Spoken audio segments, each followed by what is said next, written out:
Hello friends, welcome back to the daily stock analysis video.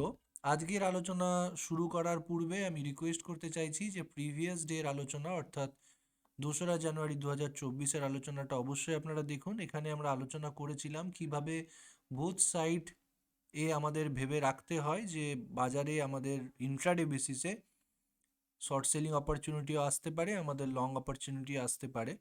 তো যেমন যেমন বাজার আমাদের স্ট্রাকচার বা আমাদের প্যাটার্ন ক্রিয়েট করবে বা প্রাইস অ্যাকশন ক্রিয়েট করবে সেই মতো আমাদের যাওয়া উচিত।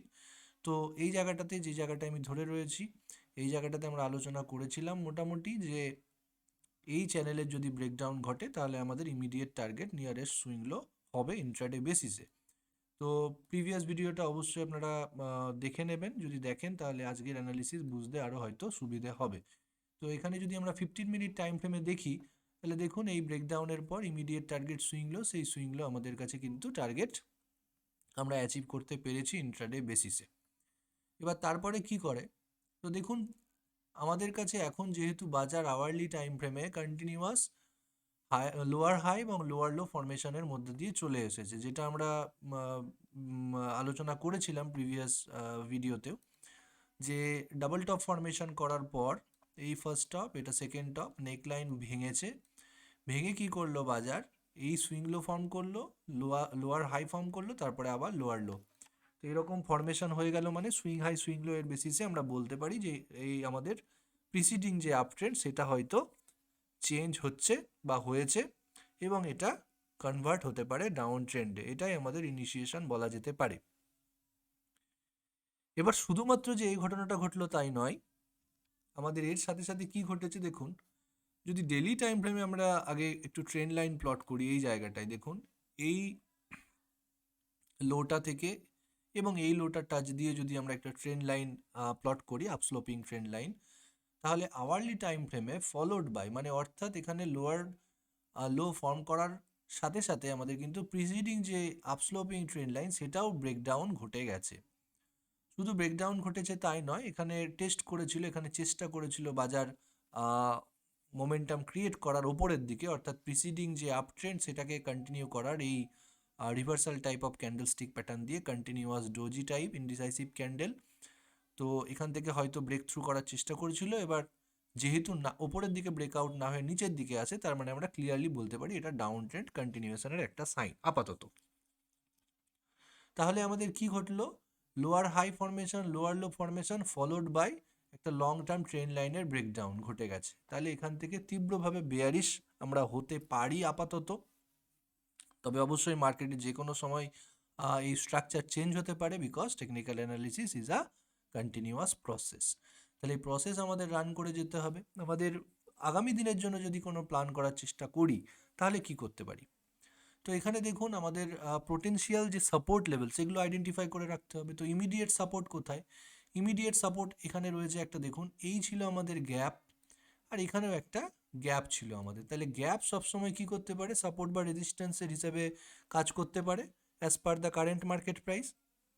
তাহলে কারেন্ট মার্কেট প্রাইস যদি আমরা এই গ্যাপগুলোকে আইডেন্টিফাই করার চেষ্টা করি, দেখুন আমি একটা রেক্ট্যাঙ্গুলার বক্স নিলাম এবং একদম এইরকম করে টানার চেষ্টা করছি এই পয়েন্ট পর্যন্ত। তাহলে এই জোনটা, এটা একটা আমাদের কাছে ইমিডিয়েট সাপোর্ট। কেন, কারণ মার্কেট প্রাইস এই জোনের কাছাকাছি রয়েছে, তাহলে এটা আমাদের কাছে ইমিডিয়েট সাপোর্ট হতে পারে।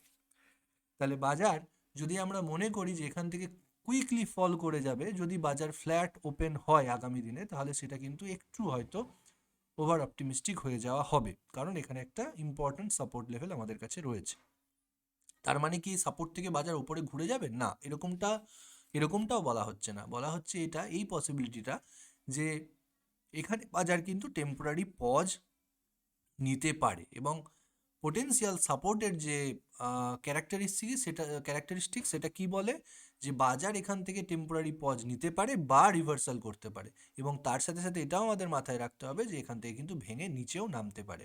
যদি এই লেভেল ভেঙে যায় তাহলে কি হবে, যদি এই লেভেল ভেঙে যায় তাহলে আমাদের ইমিডিয়েট নেক্সট যে সাপোর্ট সেটা কোথায় রয়েছে, সেটা রয়েছে দেখুন ঠিক এইগুলো জায়গায়, এই জায়গাটায়। কেন এটা এইভাবে প্লট করলাম, দেখুন এইটা ছিল আমাদের কাছে অবশ্যই সাপোর্ট, কারণ এখান থেকে বাজার একটা খুব সুন্দর মুভের পর এই পর্যন্ত রিট্রেস করেছে এবং তারপরে ফলো আপ মুভ আমাদের দিয়েছিল, তারপরে এই লেভেলটা ব্রিচ করে। অর্থাৎ এই যে নেকলাইনটা ব্রিজ করে আবার যখন রিভার্ট ব্যাক করে বা উপরের দিকে ওঠে, তখন এখান থেকে আবার টেস্ট করে আমাদের তারপরে ব্রেকআউটটা আসে। তাহলে অবভিয়াসলি এইটা আমাদের ইম্পর্ট্যান্ট লেভেল, তাই না, আওয়ারলি টাইম ফ্রেমে। ওই জন্য এই জোনটা প্লট করা হলো।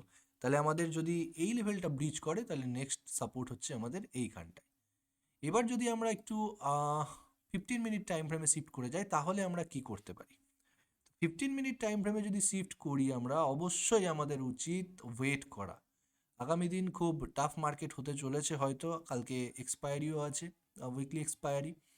তো উইকলি এক্সপায়ারি অবশ্যই আমাদের জন্য টাফ হবে। কেন? কারণ বাজার এমন জায়গায় ক্লোজিং দিয়েছে, সেইখানেই যদি ওপেন হয় আগামী দিনে, তাহলে বাজার সাইডওয়েজ মুভ নিতে পারে। বাজারে এরকমটাও হতে পারে যে বাজার গ্যাপ ডাউন খুললো, গ্যাপ ডাউন বা গ্যাপ আপ খুললে আমরা তো লেভেল অনুযায়ী কাজ করতে পারি, দ্যাট ইজ অ্যানাদার ম্যাটার, সেইখানে আমি যাচ্ছি না। আমরা ধরে নিচ্ছি বাজার ফ্ল্যাট ওপেন হবে।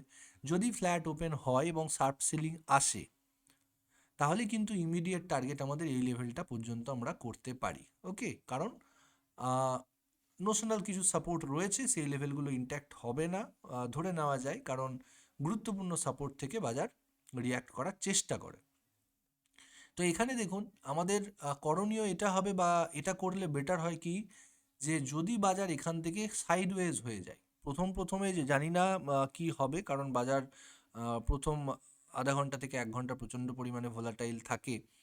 তো আমাদের জন্য ট্রেডার হিসেবে ভালো হবে, or more precisely intraday trader হিসেবে খুব ভালো হবে কি, যেখান থেকে বাজার যদি রিট্রেস করে উপরের দিকে, রিট্রেস করে কোথাও না কোথাও আবার এই রেজিস্ট্যান্স, মানে ইমিডিয়েট যে রেজিস্ট্যান্স লেভেল, সেই লেভেলগুলো থেকে আবার যদি আমাদের ব্রেকডাউন আসে, যেমনটা এরকমটা এই জায়গাটায় হয়েছিল।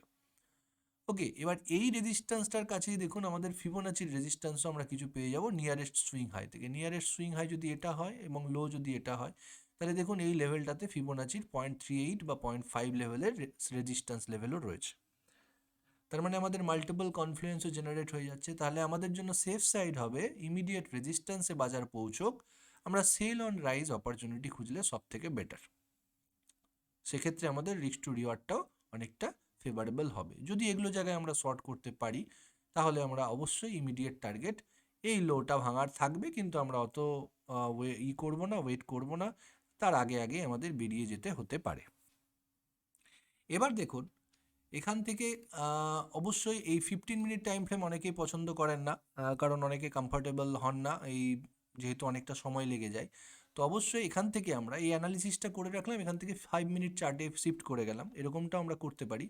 এবার এখানে গিয়ে কোনো একটা প্রাইস অ্যাকশনের অপেক্ষা আমরা করছি, আমরা এমনটা করলেও খারাপ কিছু হবে না।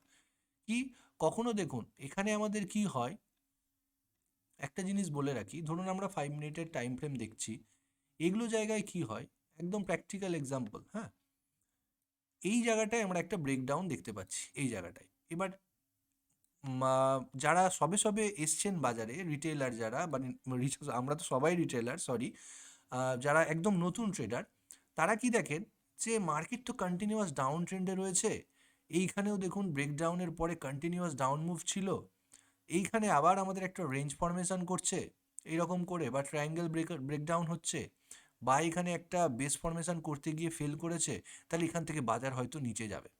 তো বাজার নিচে যাবে কখন? যদি এখানে কোনো প্রিভিয়াস সাপোর্ট এরিয়া না থাকে, তাহলে আমরা অলরেডি প্লট করে রেখেছি একটা সাপোর্ট এরিয়া, তাই না, এই গ্রিন জোনটা টোটালটা একটা প্রিভিয়াস সাপোর্ট এরিয়া। তো এখান থেকে বাজার যে কন্টিনিউয়াস ডাউন যাবে এর কোনো মানে নেই, এখান থেকে টেম্পোরারি পজ বা রিট্রেসমেন্ট আসতেই পারে। তো দেখুন ওইটাই হয়েছে। তো এই জিনিসগুলো কিন্তু আমাদের দেখতে হবে। আমরা ম্যাক্সিমাম ক্ষেত্রে ম্যাক্সিমাম অপশনস ট্রেডার লস করেন কোথায়, যে ইমিডিয়েট এন্ট্রি করতে গিয়ে, যে আমার বোধহয় ট্রেডটা মিস হয়ে যাবে, এখানে এন্ট্রি করব, কিন্তু এন্ট্রি করার সময় আমরা এটা ভাবিই না যে প্রিসিডিং সুইংকে টেস্ট করতে গেলেও আমাদের এমটিএম ফ্লাকচুয়েশন কত হতে পারে, এবং সেই ফ্লাকচুয়েশন দেখে আমরা কিন্তু আমাদের স্টপ লসটা বুক করে নেব। অনেক সময় তো টেকনিক্যাল স্টপ বুক না করে শুধুমাত্র প্যানিক করে আমরা বেরিয়ে যাই, কিন্তু দেখা গেল আপনার ট্রেড এক্সিকিউশন ঠিক ছিল, শুধুমাত্র প্যানিক করার জন্য আমরা বেরিয়ে গেলাম। তো এরকমটা না করে কি করব, ব্রেকডাউন হতে দিন, ওকে, ধরে নিন আপনার ট্রেড এক্সিকিউট আপনি করে ফেলেছেন, এইরকমভাবে মেন্টালিটি রাখুন, মার্কেটকে রিট্রেস করতে দিন, যেইখানে আপনার ইমিডিয়েট স্টপ লস থাকবে সেগুলো জায়গায় যদি আপনার আবার কোনো ফার্দার ব্রেকডাউন পান, সেগুলো জায়গায় শর্ট করুন। অর্থাৎ আপনার এক্ষেত্রে কী হবে, যে রিট্রেসমেন্টের পরে আবার যে ব্রেকডাউনগুলো হচ্ছে সেগুলো জায়গায় শর্ট করার চেষ্টা করুন। ইমিডিয়েট কোথায় হবে, যেখানে আপনি প্রাইমারিলি শর্ট করার কথা ভাবছিলেন সেগুলো জায়গা থাকবে আপনার টার্গেট। তো এইরকম করে আমরা ভাবতে পারি। একটু আলাদাভাবে ভাবুন, এই নিয়ে ডিসকাশন করব ফার্দার। এই এটা ছোট আলোচনা নয়। এই যদি এখানে আলোচনাটা করতে লাগি অনেক লেন্দি আলোচনা হয়ে যাবে, কারণ বাকি ইন্ডেক্সগুলো নিয়েও আমরা আলোচনা করব। তো এই রকম করে বেসিক একটা আইডিয়া রাখুন যে কুইকলি জাম্প ইন করার কোনো দরকার নেই। আমরা প্রাইমারিলি যেখানে শর্ট করার কথা ভাববো সেখান থেকে একটু ওয়েট করব, ওয়েট করে গিয়ে আমরা নিয়ারেস্ট সুইং লোয়ের কাছে যদি আবার বাজার টেস্ট করে সেখান থেকে যদি ফার্দার ব্রেকডাউন দেয় সেগুলো লেভেলে শর্ট করা কিন্তু অনেকটা বেটার হবে। ওকে, আর অবশ্যই এটা কোনো রেকমেন্ডেশন নয়, এটা একটা আমার পার্সোনাল এক্সপিরিয়েন্স বলতে পারেন। I am not an intraday trader, এটাও বলে রাখি। আমি যখন সময় পাই তখন বাজার নিয়ে অ্যানালিসিস করা বা সময় সুযোগ পেলে আমি ট্রেড করে থাকি, কিন্তু I am not a frequent trader, frequent options trader. তো এই গেল আমাদের মোটামুটি আলোচনা। এখান থেকে যদি এবার আমরা শিফট করে যাই অন্যান্য সেক্টরে, মানে অন্যান্য ইন্ডেক্সে, তাহলে কি ঘটছে দেখে নিই। তো যেমনটা আমরা আলোচনা করেছিলাম আওয়ারলি টাইম ফ্রেমে ব্যাঙ্ক নিফটি কিন্তু ডাবল টপ ফরমেশন করে দেখুন কন্টিনিউয়াস, এখানে কোনো সুইং জেনারেটই হতে দেয়নি, তাই না? অবশেষে একটা সুইং ফরমেশন দেখতে পাচ্ছি আমরা, যেখানে বাজার অলরেডি আমাদের কি সিগন্যাল দিয়ে দিয়েছে। এখানে কিন্তু ব্যাঙ্ক নিফটি একটু হয়তো লেট চলছে, বাই প্রাইস অ্যাকশন আমরা বলতে পারি যে এখানে একটা বেয়ারিশনেস রয়েছে, কিন্তু সুইংয়ের হিসেবে কিন্তু এখনো পর্যন্ত আরও একটা সুইং ফরমেশন করা জরুরি। ওকে, এবার এইখানে দেখুন, ও না সরি, আমি একটু মিস্টেক করেছি। এই জায়গাটাতে দেখুন, এটা ডাবল টপের সাথে সাথে এটা কিন্তু লোয়ার হাই আমাদের ছিল, এইটা হাই, এটা লোয়ার হাই, এটা লো ছিল এবং এটার ব্রেকডাউন ঘটে গেছে। তার মানে এগুলো জায়গায় আমরা বলতে পারি যে এখানে একটা ইনিশিয়েশন হয়েছিল। এবার এখানে ফার্দার রিট্রেস করার চেষ্টা করছে, যদি আবার এখানে ব্রেকডাউন আসে তাহলে এটারই কন্টিনিউয়েশন হবে। এখান থেকে রিট্রেস কেন করার চেষ্টা করছে দেখুন, প্রিভিয়াস একটা আমাদের কিন্তু সাপোর্ট লেভেল রয়েছে এই জায়গাটায়।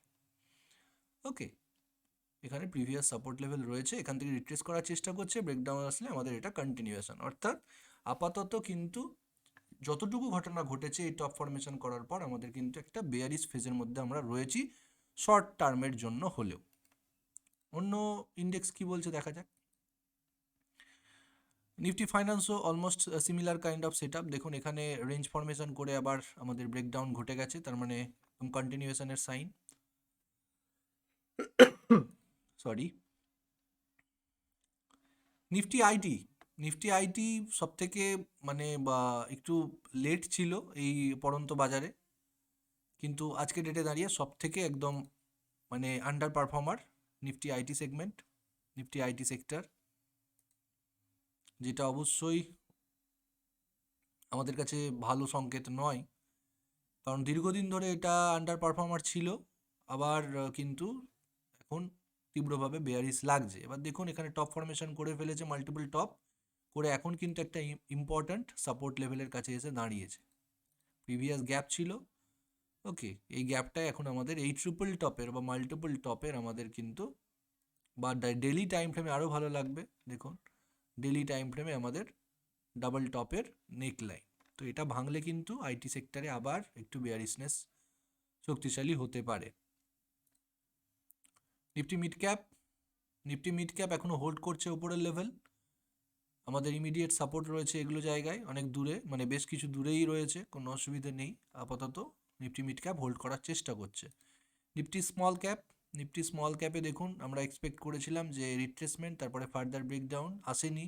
নিফটি স্মল ক্যাপও হোল্ড করছে। ডেলি টাইম ফ্রেম যদি দেখা যায়, ডেলি টাইম ফ্রেমে দেখা গেলে দেখুন বাজার একটু কম্পেয়ার করার চেষ্টা করুন। বেঞ্চমার্ক আমাদের তীব্রভাবে বেয়ারিশ আজকের ডেতে, লং ব্ল্যাক ডে ফরমেশন করেছে অলমোস্ট। ওকে, প্রিভিয়াস কয়েকটা ক্যান্ডেলের তুলনায় বলছি, লং ব্ল্যাক ডে। ঠিক তার রেসপেক্টে স্মল ক্যাপ কিন্তু একটা ইনডিসাইসিভ ক্যান্ডেল ফর্ম করেছে, তার মানে স্মল ক্যাপ এবং মিড ক্যাপ দুটোই কিন্তু আমাদের হোল্ড করার চেষ্টা করছে বাজারকে, তাই না? তার মানে মেজর সেলিংটা কিন্তু আমাদের লার্জ ক্যাপে আসছে। তো এটা কী কারণে আসছে? এটা লার্জ ক্যাপ থেকে অ্যাকচুয়ালি মিড ক্যাপ এবং স্মল ক্যাপে টাকা ঢুকছে কি ঢুকছে না, দ্যাট ইজ অ্যানাদার ম্যাটার। সেগুলো আলাদা ব্যাপার, সেগুলো নিয়ে এখন ডিসকাশন না করাটাই বেটার।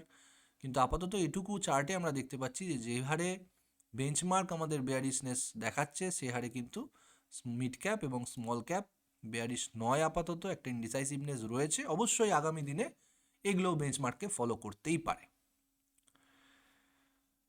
তো এই গেল মোটামুটি আমাদের ইন্ডেক্সগুলো নিয়ে আলোচনা। ওকে, স্পেসিফিক স্টক নিয়ে আলোচনা করা যেতে পারে।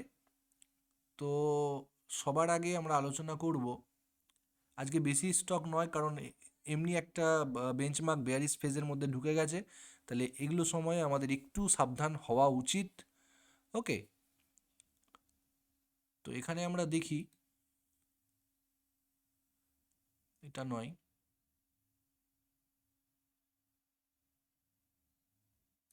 Torrent Pharma. টোরেন্ট ফার্মাতে দেখুন, এই জায়গাটা এই ব্রেকআউটে আমরা আলোচনা করেছিলাম আগে। এবার এই ব্রেকআউটের পর আমাদের একটা রিট্রেসমেন্ট, তারপরে ব্রেকআউট, এই ছোট রেঞ্জের মধ্যে ধরছি, তাহলে এটা কন্টিনিউয়েশনের সাইন। তো যারা কন্টিনিউয়েশনকে ট্রেড করতে ভালোবাসেন তারা এগুলো জায়গাকে একটা স্টপ ধরে, এই যে এই জায়গাটাকে একটা স্টপ ধরে কিন্তু রিস্কি ট্রেড নিতে পারেন। রিস্কি কেন বলছি? কারণ বাজার বলতে বেঞ্চমার্ক এখন কিন্তু বেয়ারিশনেস এর মধ্যে ঢুকে গেছে, তাহলে অবশ্যই এখন যে কোনো ট্রেড আমাদের জন্য একটু রিস্কি হবে, বা সুইং ট্রেডিং কিন্তু এই সময়ে আমাদের একটু পেন দিতে পারে। অবশ্যই একটা বা দুটো সেশনে কিন্তু এই সমস্ত সিনারিও চেঞ্জ হয়েও যেতে পারে। তো বিশাল কিছু প্যানিক করব তা নয়, যদি আমাদের সেট আপ ক্রিয়েট হয় তাহলে অবশ্যই আমরা কাজ করব, যদি না হয় তাহলে আমরা ছেড়ে দেব। তো এটা বেসিক্যালি কন্টিনিউয়েশনকে ট্রেড করার একটা উদাহরণ দিলাম। আর কি করতে পারি? গোদরেজ প্রপার্টিজে দেখুন, যদি এটা ছোট টাইম ফ্রেমে আমরা দেখি, ওকে, ছোট টাইম ফ্রেমে দেখুন এগুলো জায়গায় এখান থেকে আমাদের ব্রেকআউটটা এসেছে, বাজার ডিসেন্ট একটা আপ ট্রেন্ডের মধ্যে রয়েছে। ওকে, যদি স্কুইজ করি তাহলে দেখতে পাচ্ছি বাজার আমাদের আপ ট্রেন্ডের মধ্যে রয়েছে। কোথাও না কোথাও এখানে একটা রেঞ্জ ফর্মেশন করেছিল, রেঞ্জ ফর্মেশন করে এগুলো জায়গায় আমাদের কাছে ব্রেকআউট দেখা যাচ্ছে। তাহলে এখানে যদি আমরা ট্রেডটা প্ল্যান করার কথা ভাবি, সেক্ষেত্রে নিয়ারেস্ট সুইং লো অর্থাৎ এই লেভেলগুলো থাকবে আমাদের কাছে কিন্তু ক্রিটিক্যাল সাপোর্ট বা স্টপ। ওকে,